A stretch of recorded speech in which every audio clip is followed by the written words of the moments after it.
Good morning. I'm Elaine Chapnick, President of the Larchmont Mamaroneck Local Summit, welcoming you to our last program of this season before our summer break. This morning, we'll hear from another group of Mamaroneck High School students from Joe Liberty's Civic Engagement Program, who will talk about the results of their research summit protecting tenants in eviction proceedings. We have a little other things going on, but I will continue. Anyway, we are happy to have them here today to talk about their research and their recommendations for action in protecting tenants in eviction proceedings. I'll now turn the program over to today's chair, Nina Cuddy. Nina? Good morning. Thank you, Elaine, and welcome to Mr. Liberty and his wonderful students. My name is Nina Rescio, and I serve on the boards of both the local summit and the Community Resource Center. And in that capacity, I've come to know Mr. Liberty, the OCRA program, which stands for Original Civic Research and Action, and the wonderful students. We've had an opportunity to hear one group already, and now we have another opportunity. This program concerns the efforts of the students in support of legislation to provide counsel in eviction proceedings. So it's the right to counsel in eviction proceedings. And the background and the data shows that unrepresented tenants fare very poorly in eviction proceedings. So I will turn this over to Mr. Liberty to introduce the students and let them explain to you their work. And just point out to you that at the end of the presentation, there will be an opportunity for questions and answers. When the question and answers period begins, please raise your hand by using the icon at the bottom of the screen, and we will call on you in the order in which the hands are raised. So, Mr. Liberty, the floor is yours. Thank you. Great, thank you. Good morning. So my name again is Joe Liberty. I'm a social studies teacher at Mamaroneck High School, as well as the founder and director of Original Civic Research and Action, which was mentioned as a four-year program that helps students build what I call the civic capacity in order to make positive change in their community. The seniors you're about to hear from have spent the last 4 years in my program, and I'm pleased to introduce Caitlin Carpenter, Allison Hecht, and Anna McDonald, whose research and action over the last 2 years is focused on educating themselves, the public, the need for right to counsel for people facing eviction. The fourth and fifth group members, Todd Freifeld and Francis McDowell, are unable to attend due to a pre-scheduled conflict. All the students' efforts have been aided by the amazing work of many local nonprofits, such as the Community Resource Center that was mentioned already. And I want to sort of give a special thanks to their two mentors, Durandi Martinez and Janet Fry, who've just been incredible in terms of giving of their time, their knowledge, and their wisdom to help students make progress over the last several years. Also, again, I want to acknowledge other groups such as the Westchester Right to Counsel Coalition, which again is an important partner in the students' efforts. Last but not least, I also want to thank the Larchmont Mamaroneck Summit for providing this forum to my students. So without further ado, I'd like to turn it over to the OCRA seniors, Caitlin, Allison, and Anna. Thank you.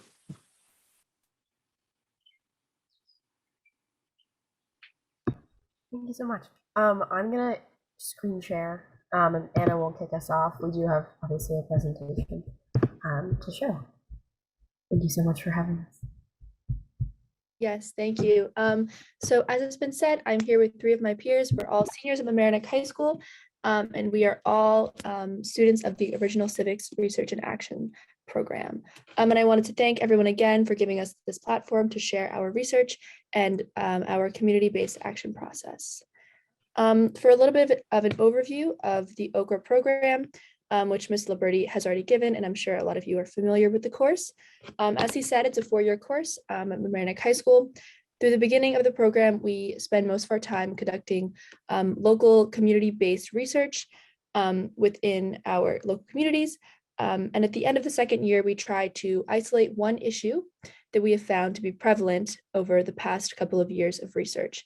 And then for the rest of our time at MHS, we choose to focus exclusively on this issue and try to develop a local action plan to address this issue and execute it within the third and fourth year.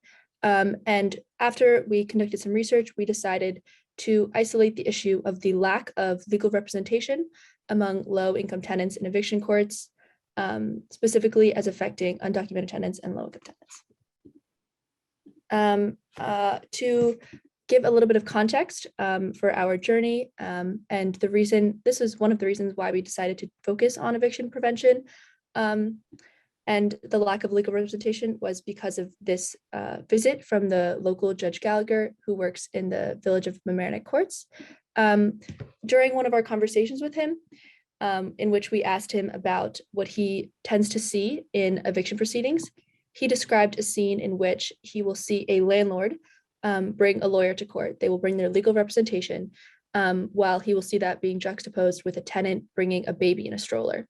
And so this story for us perfectly illuminated the large power imbalance between landlords and tenants in the courtroom. And this inspired us to focus on prevention for the rest of our time working in the original Civic Research and Action Program. For a bit of an overview of the research and the data that we had collected throughout the first few years of our work, here are a few data points. Throughout this research, we found that over 90% of landlords have legal representation in eviction court, while less than 10% of tenants have legal representation, which leads to the large power balance that I mentioned earlier, in which represented landlords can often take advantage of unrepresented tenants. Often, these tenants without an attorney will lose their case in under 4 minutes. And these evictions that result of the large power imbalance and the landlord's ability to take advantage of the tenant result in obviously lots of evictions, especially for low income and undocumented tenants. These evictions can make it a lot more difficult to rent another apartment in the future. They can help ensure long-term poverty, and they can even cause psychological and generational trauma.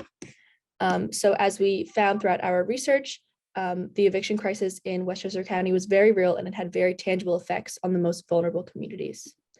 Next, I would like to pass it along to Allison, who will explain a little bit about Right to Counsel and contextualize the rest of our action process. Thank you, Anna. So through all our research, we settled on the idea that guaranteeing a right to counsel through tenants through legislation was the best way to address the problem of the lack of legal representation for tenants in eviction cases. So a right to counsel is the guarantee of legal representation for tenants in eviction proceedings. So this ensures that we no longer have this imbalance in the courtroom where the vast majority of landlords have representation while tenants almost always lack representation and aren't aware of their rights. So why is right to counsel the right solution for this issue? It's the only lasting solution to this, which continues to be a growing issue.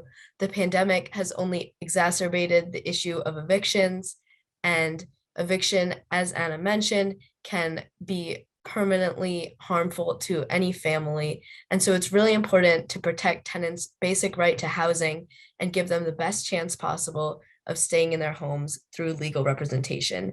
Legal Services of the Hudson Valley found that tenants are twice as likely to win an eviction case and stay in their home when they have representation. So guaranteeing tenants legal representation is really a game changer in ensuring that they can stay in their home.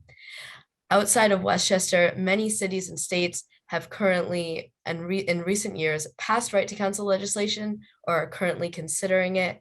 New York City is one big example, as it's near us and it was an early adopter of right to counsel legislation.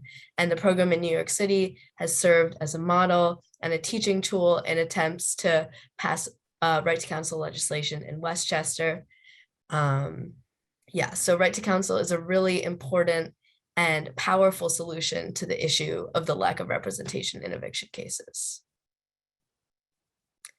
So I want to talk a little bit about the release of the Stout feasibility study in New York State, which is where we got a lot of data that we're going to reference throughout the rest of this presentation. In March of 2022, a feasibility study was published that analyzed the cost benefit of right to counsel legislation in the state of New York outside of New York City, since New York City already has its own right to counsel legislation program.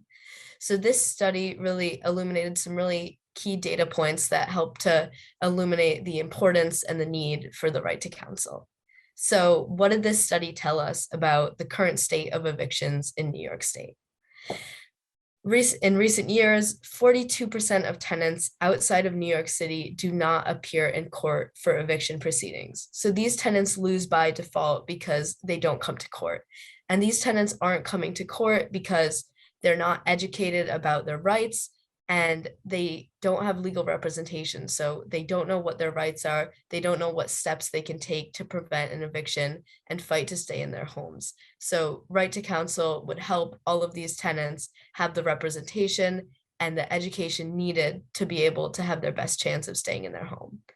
Currently, 95% of tenants in New York State cannot resolve eviction cases with their landlord independently without legal representation.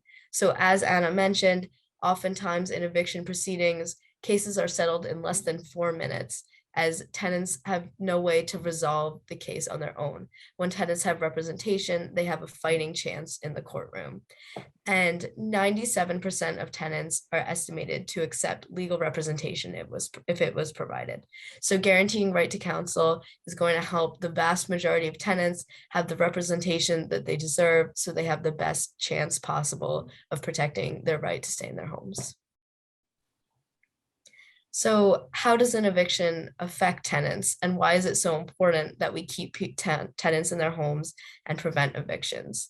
So as Anna mentioned, evictions can have really serious and long-lasting effects, even outside the short-term effect of a tenant being evicted from their home.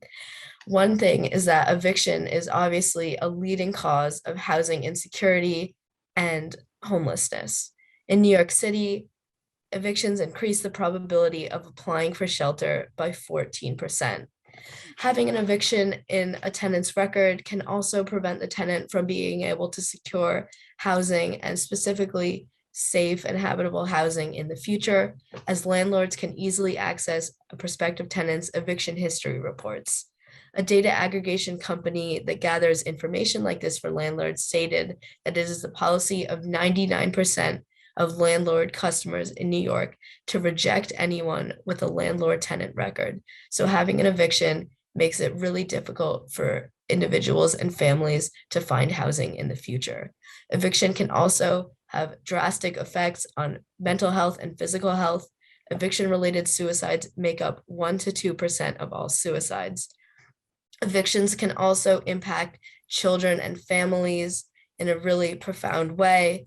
Students are 3 times more likely to repeat a grade if they experience housing instability, and the emotional trauma and the lack of access to what we consider basic human rights and resources helps to create this cycle of generational poverty and trauma. And it's really important that evictions are prevented.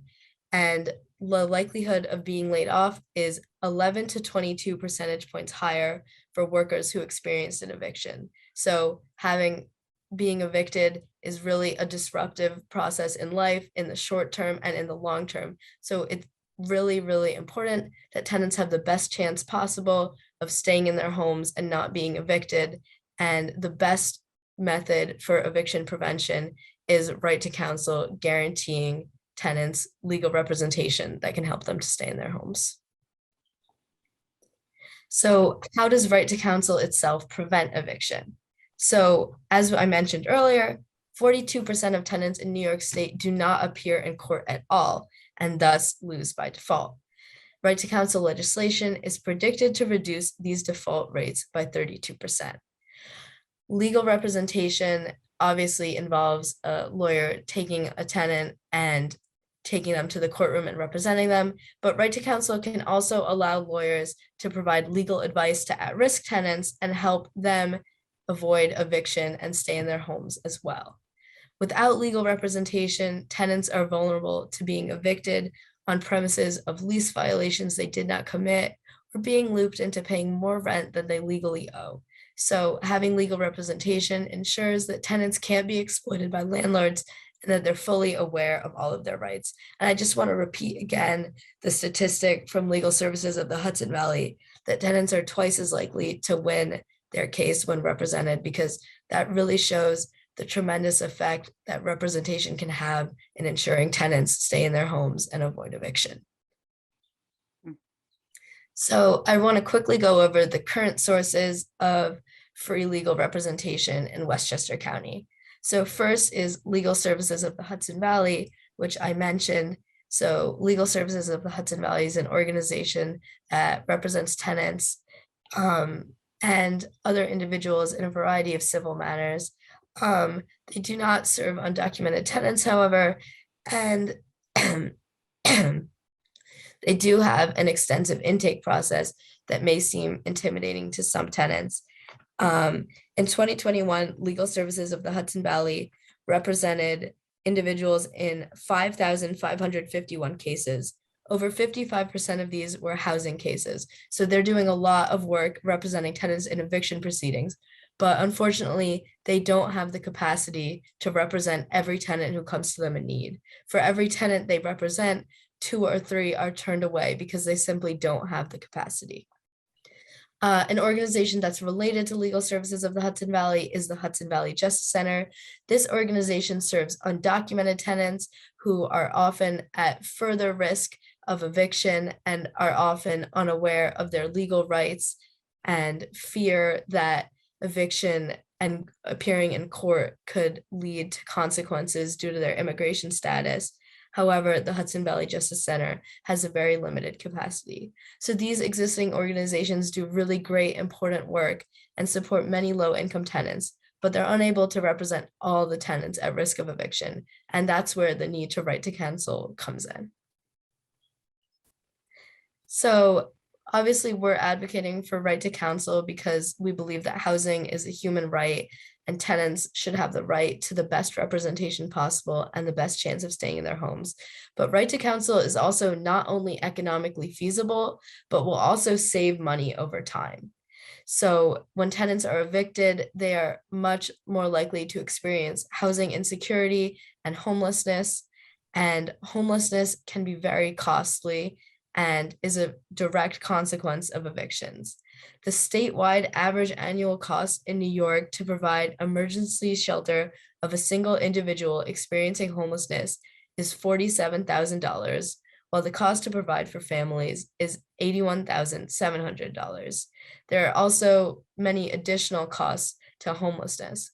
However, representing tenants is much more affordable, costing only a few $1,000s while keeping tenants in their homes and preventing them from experiencing long-term housing instability.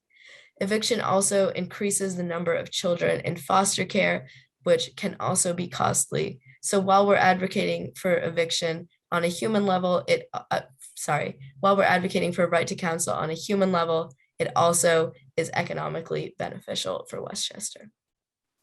I also want to mention quickly the Right to Counsel program in New York City and what we've learned from that. The initial cost analysis study conducted in New York City concluded that Right to Counsel could save New York City $320 million per year. So this is further proof of the economic benefits that Right to Counsel legislation can have. Since Right to Counsel was enacted, 84% of represented tenants in New York City were able to remain in their home. So this shows how effective Right to Counsel is in ensuring tenants can stay in their home once they have the legal representation that they deserve. And evictions have declined 30% in zip codes with Right to Counsel. So we hope the success of Right to Counsel legislation in New York City can serve as a model for success of Right to Counsel legislation in Westchester. And I'm going to pass it on to Caitlin, who's going to tell us a little bit more about how Westchester is now working towards a Right to Counsel. Yeah, thank you so much, Allison. It was wonderful, obviously very thorough overview of what's happening currently with Right to Counsel and the state of evictions within New York State, outside of New York City, and within New York City, which of course includes Westchester. So Westchester has did several moves to address this on a local level, and so I'm going to give you kind of an update about this, and then we're going to conclude the presentation by telling you how you can take action and get involved. So first, as was recognized earlier with Mr. Liberty's intro to us, the Westchester Right to Counsel Coalition is a group of organizations that we've been working with for the past couple of years, and they're absolutely fantastic. They're made up of legal providers like the two legal providers Allison mentioned, which was Legal Services of the Hudson Valley, as well as Hudson Valley Justice Center. And then additionally, they also have community organizers such as Janet and Gertie from the Community Resource Center are super involved, and also a lot of faith leaders, because faith leaders are a critical component of this as well. And so they've been both advocating for right to counsel legislation on the county level, in addition to also working directly with the county now that we do have a piece of legislation drafted for right to counsel. Speaking of that, let's talk about the legislation. So the idea of the legislation obviously is to guarantee every single tenant within Westchester County the right to legal services within eviction proceedings. And there's various ways to go about this. And so I'm going to kind of expand on what it looks like within Westchester as of right now based on legislation's draft. But before doing that, just want to emphasize that there is broad support, not only shown through the coalition, but also shown through the series of municipal resolutions passed within our area of Westchester for this legislation. And so these municipal resolutions were passed in the village of Mamaroneck, the village of Larchmont, the town of Mamaroneck, and the village of Portchester. And if you're not familiar with municipal resolutions, what it essentially is a document that is passed by a town or village or city council or board that formally states something that the municipality would like to state, whether that is support for something like this resolution, or it is committing to doing something in the future. That is a municipal resolution. There isn't it's not legislative in the sense that it's not like a bill or a law. And it doesn't have consequence if what's within it is not fulfilled. But for this purpose, that is not exactly relevant. So here are the important clauses of the municipal resolutions that were passed in those 4 municipalities. You can see on the resolved. So within the resolutions, right, you have all the whereases and the resolves. These are the resolves. And they encourage local leaders to take steps to understand eviction proceedings. And then they also encourage the Westchester County Board of Legislators to pass legislation guaranteeing a right to counsel. So there is a groundswell of local support for this. So the legislative draft itself came out in May. It was introduced to the board by County Executive George Latimer. This is its very fancy and fun title, a local law amending the laws of Westchester County by adding a new chapter, 1987, relating to the creation of the Office of Housing Counsel. It's actually not very elegant. That was sarcastic before. However, it does its job. So what it does is that it creates the Office of Housing Counsel, which we talked about, which is then located within the Department of Social Services. And that Office of Housing Counsel is responsible for organizing a program that provides and guarantees legal services to tenants at a certain income threshold. That income threshold, which I'll talk about in a sec, is currently set at 300% of the federal poverty line, but the coalition would like that to be changed. And these legal services will be provided by organizations and qualified professionals. So what that would look like is most likely an increase of potentially funding or a passing on of this to Legal Services of the Hudson Valley, which has already been doing these, has already been representing a lot of tenants, as Allison was talking about. But through this legislation, they'd ideally have the capacity to represent more tenants. So that's the legislation draft, and there's a little screenshot of it as well. If you would like to read the full piece of legislation, we are more than happy to send it to you. We'll likely do a follow-up email with a bunch of materials for you to learn more and get more involved. So there are a few concerns with the county legislation draft that have been brought up by the coalition, so we're just going to go through those. Ideally, the timeline for this is obviously we'd love to have it pass as soon as possible, maybe even like before the end of June. But we don't want to pass it if it's not going to be passed in an effective manner. Because obviously with anything like this, right, you can say, oh yeah, let's provide them all with legal representation. But if there's not an effective means to go about doing that, it's not gonna do what it was intended to do. So there are going to be 5 concerns that we're just going to go through briefly. The first one is changing the term tenant to occupant. And there's a sentence down there. The Office of Housing Counsel will ensure that tenants, this is what's currently written in the legislation, facing eviction will be provided with professional client-centered legal representation. We'd like to change that to occupants in case tenants don't have a lease. The second one, and again, these are all from the coalition, so it's not only us, it's professionals as well. Second is increasing the income cutoff, and this is what I referenced before, from 300% of the federal poverty line to something like there exists in a different program, which would be 80% of the area median income. And this allows for more tenants to be provided with legal representation, which is always good. 3 is that it is crucial that this plan is well coordinated. And as I was talking about before, it's a very intricate thing to do, but super important that it's done well. And so the county is currently working with some providers, but we'd like for them to state this in the draft and do it in more of a profound way, working with providers and other municipalities on the implementation plan, again, just to ensure that it is done in the most effective way possible and that the people who've been doing this for decades have enough to say within this to make sure it's done effectively. And then in a similar vein to the last one, we'd also like to see organizers who are involved receive funding for their work. Again, time-intensive thing, wouldn't be nice to be paid. And then finally, 5, we'd like it to be required that the head of office does have enough experience and knowledge of landlord-tenant law in order to do this job, as it is essential for this program to run smoothly that they do have a proper background. Landlord-tenant law is another type of law, and if you're going to be running a whole program for it, it'd be great if you had a lot of experience in that. So those are the 5 main points that the coalition has brought up for the county legislation draft.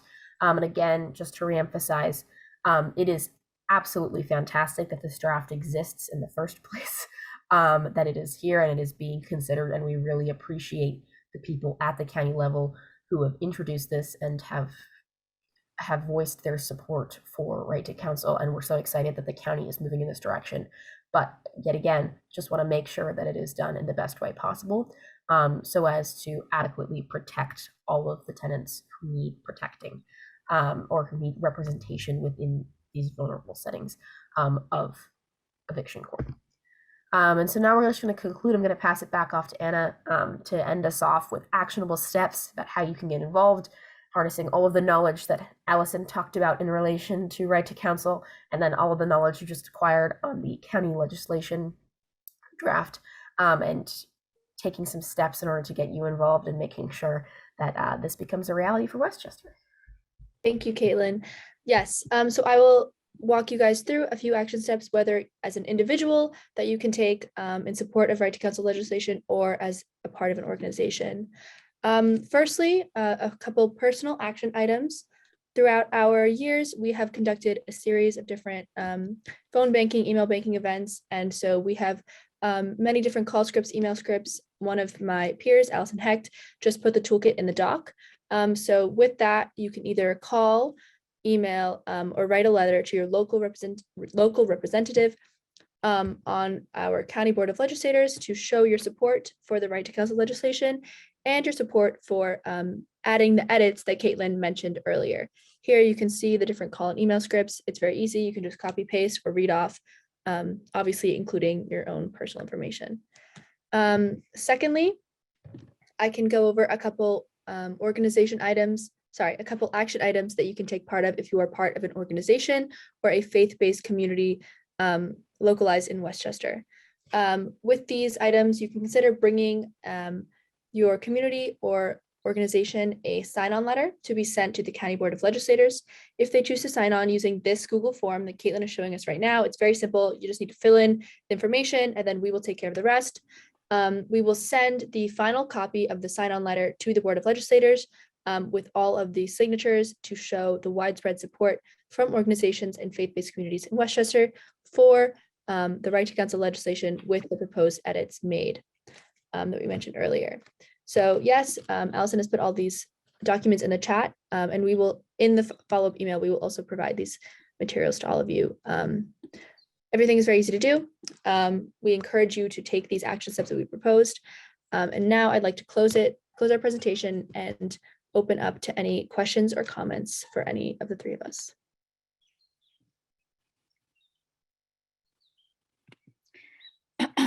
I don't, do we see any questions in the chat, or are there any hands raised? We have one hand raised, and I'll allow them to speak. Sure. Thank you. Here we go. Turn your mic on, please. Thank you. Hi, folks. George Latimer here. And I just wanted to comment. I thought the students have done an excellent job on this issue. Very thorough. The bill that they referred to that we submitted to the Board of Legislators, I believe has more than enough support to pass. Some of the amendments that they've proposed is what's being discussed in the Board of Legislators now. Catherine Parker, who represents us in the county legislature, is a strong supporter of this. So I do expect we'll see it pass. It ought to be a right granted at the statewide level, but if Westchester joins New York City as the second major jurisdiction, then that will help our state legislators start to persuade for a state action. And then the final comment I wanted to make is that we have budgeted sufficient money in the county budget for this year, and we anticipate sufficient next year, not just to pass the law, but to back up the funding necessary to the various organizations that would provide the legal services of Westchester. They mentioned some of these organizations, which is where the lawyers will come from. We noticed that New York City has been having some difficulty because of the volume of eviction cases. We expect the same thing to happen in Westchester, particularly in the big cities. So it will take money as well as the law itself. But good job in presenting it, and thanks for letting me just add those points. Thank you. We really appreciate you coming on to listen and all the work that you're doing at the county. Are there any further questions or comments? Yeah, we have one from Ann Kodish. Okay. Open your mic. Thank you. Hi, thank you. So I noticed that you wanted to change the term tenant to occupant.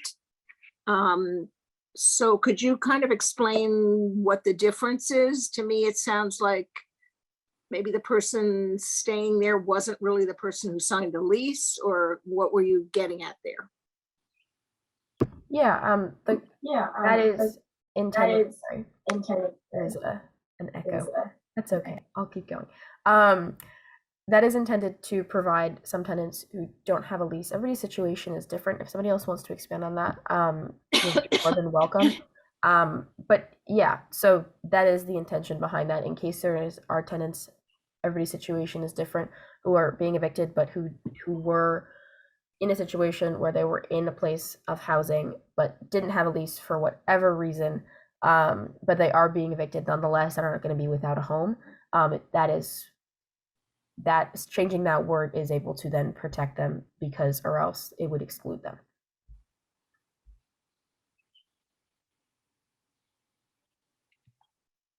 Is there another question out there? Don't see anyone with their hands up at the moment. I thought I saw Larry Thal. Maybe I'm mistaken. Sorry.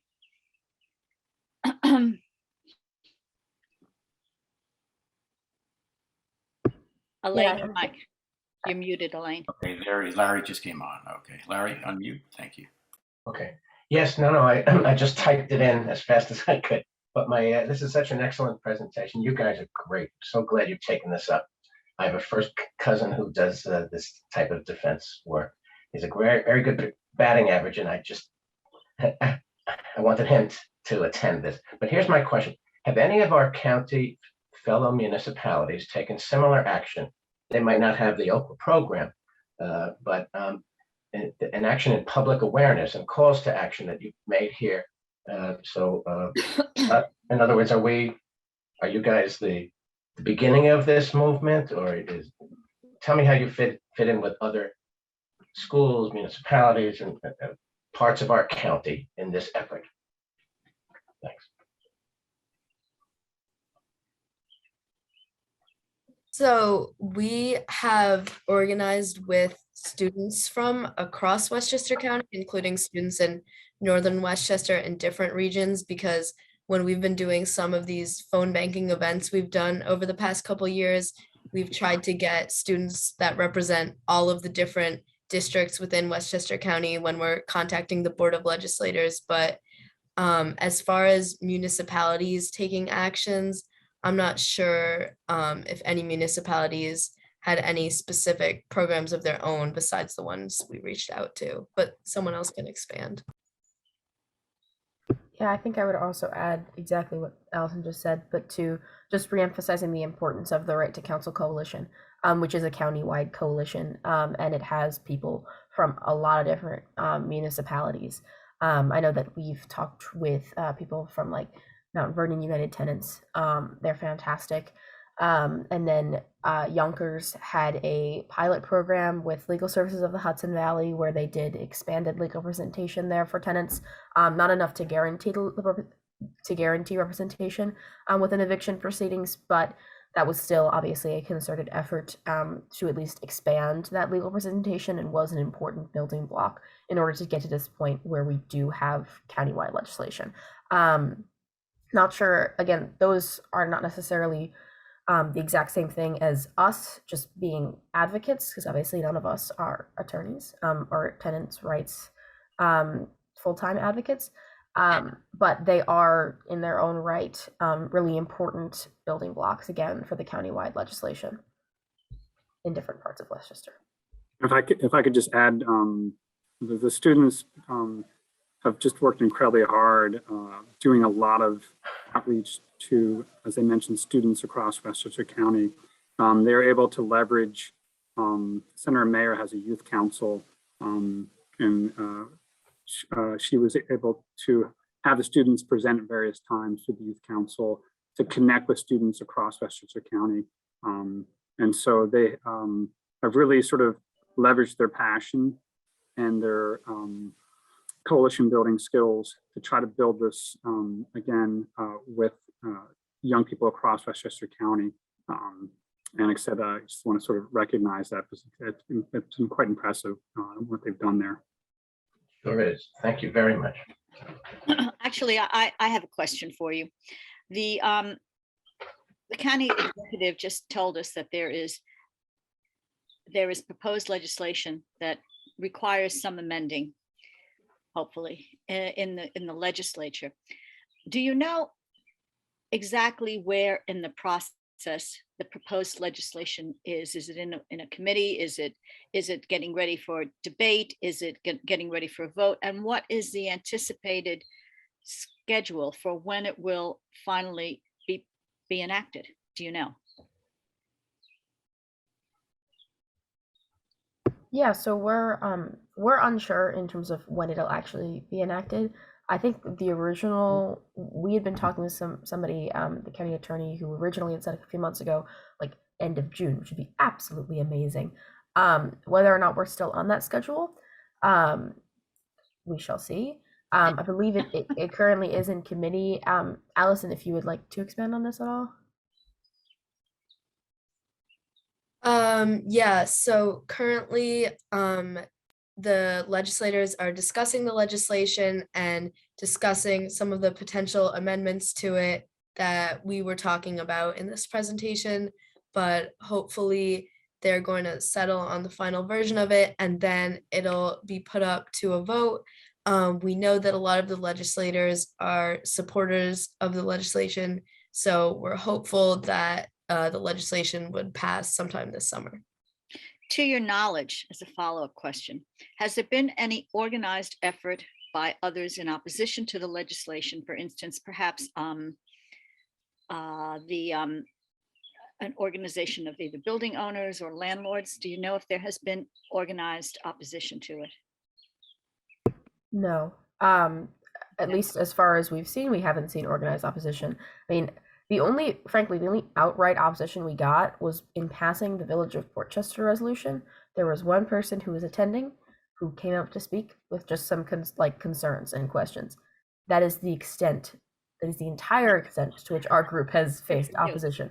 Obviously, that doesn't represent all the opposition out there, and the coalition itself might have a different story, but at least from our perspective, which again shows that this legislation, it provides a basic human right? So are you going to go against providing a basic human right? I also just want to mention that the concern that was brought up to us in Portchester was that the legislation would potentially create an unfunded mandate, and thus the communities that are most affected by eviction would then have to shoulder a greater burden of the cost of providing representation. But as we heard George Latimer say, luckily the counties has allocated funding, so that wouldn't be the case.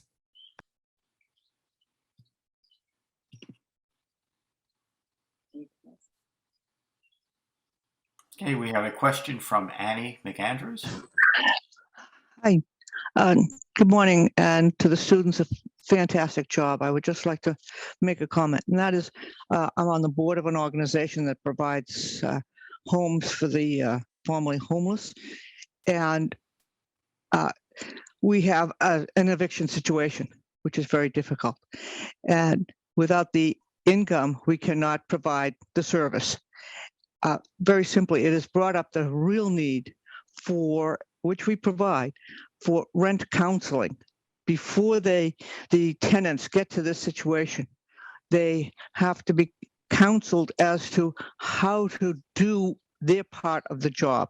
In other words, fill out the forms for Section 8, answer the phone calls from the social workers, which gets us back to the further problem of mental health. So we have a situation where one person is in a 2-bedroom that we would like to provide a family to, but we have a mental health problem, refusing to provide the information that we need in order to have the subsidy for the rent, in order for us to provide the service to her and to others. So I'd just like to bring out that point that these eviction situations are not always black and white. It would be wonderful if they were, but we run into the two situations, as I said. First of all, a lack of participation in doing their part for getting the proper subsidies, which helps us to provide the job, and then we back into the community mental health problems. So it's a tragedy when it gets to this point, but I think everything that the right to counsel and eviction proceedings is certainly necessary, but I just wanted to make the point that sometimes the landlords aren't the baddies. So thank you very much. Yeah, that absolutely makes sense. And as you said, right to counsel addresses one part of this issue, but the issue of evictions and of any situations of unstable housing are incredibly complex. And right to counsel does not claim to solve all of those issues.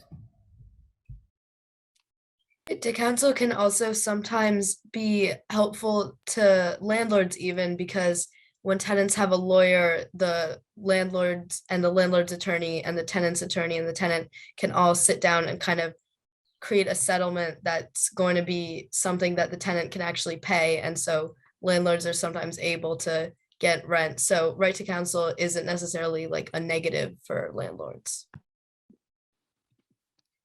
We do have another question. I think it's from Phil Oldham. I've lost my chat box. Do you want to have me read it, or would you like for Phil and Diane Oldham to read their question? What do you think? Well, I'll go ahead. The question is, as this project is the result of this senior class, will it continue in next year's OCRA program by anyone? As of right now, we have not isolated a group of students that definitely is going to take on this project. But if this legislation passes, and if it passes with the edits we have proposed, then I mean would be the logical endpoint of the right to counsel push locally. So there is state legislation, though. yes, the OCRA program typically focuses on more centralized local issues. So that could be definitely a consideration for the future of OCRA. I don't know how expansive Mr. Liberty wants to make the program, attempting statewide legislation, but as of right now, it's definitely more of a local issue because we're collecting local data and trying to help the people in our community.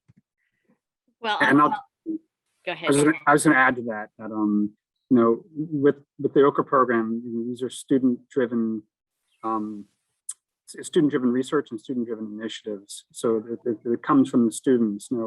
So while these 5 students, 3 of which are presenting today, are graduating this year, and as Anna mentioned, that if legislation passes at the county level, which it looks like it will, and hopefully in the form that the advocates want, they will, along with all the larger coalition, have succeeded at that point. Now I do have students who are coming up, rising sophomores and rising juniors who have interest in sort of issues connected to housing. So it's quite possible in the future that there will be other groups of focus students who pursue various pieces connected to the larger issue of affordable housing. So stay tuned. Looks like there's another hand raised. Do you have that, Matt? Maybe not. No, I don't see a hand raised at this moment. Oh, wait, hold on. Yes, here it comes.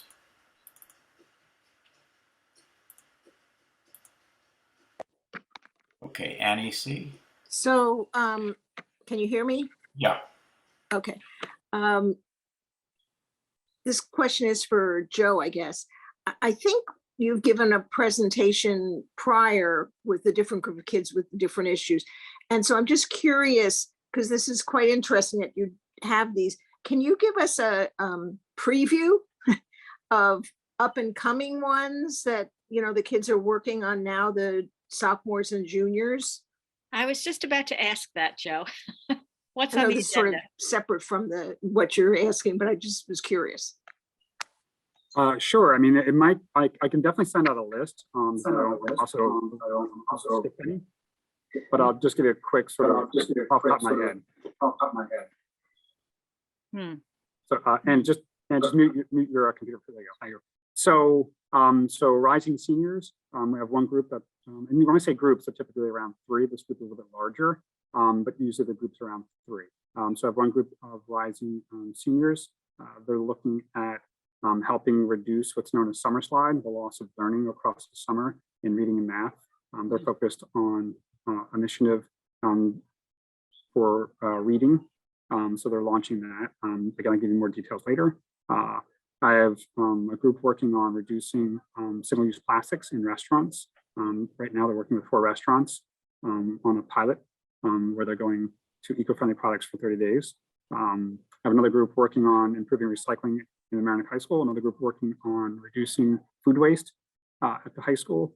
I have another group working on educating and reducing, so educating the public about wage theft, and then helping reduce that and increase reporting and potentially prosecution. Another group is working with basically created sort of a fundraiser mechanism that to push more money towards the Hunger Task Force. Again, I can give you more details on that later. Probably skipping a group. I'm gonna feel guilty for this. I can push out that more. I have a whole bunch of projects that are up and coming for the rising junior class. Again, many of those touch on issues of sort of inequality, environmental issues. Again, I'll put together a list and push it out to Elaine and Nina, and they can share it with the larger group. And last, I'll say I'm always looking for community mentors. So if there's some issue you're passionate about, again, my email address will be available. You can always reach out to me. And when I say mentor, it's just to give you a heads up. It's about a 2.5-year mentoring. It's not every week, but it's a long-term commitment. And Nina's served as one of my mentors, and she's done an excellent job. And again, I think it's just really rewarding work, not obviously for the students, but also for the mentors themselves. I don't think we have any more questions, but I would like to turn this over to Elaine in case there are any announcements or. We have one question from Ann Bukowski. I'm sorry. Okay. I didn't see it. Go ahead, Ann. Ann? Ann, unmute. Oh, she somehow has disappeared. Maybe it's because it's close to 9 o'clock.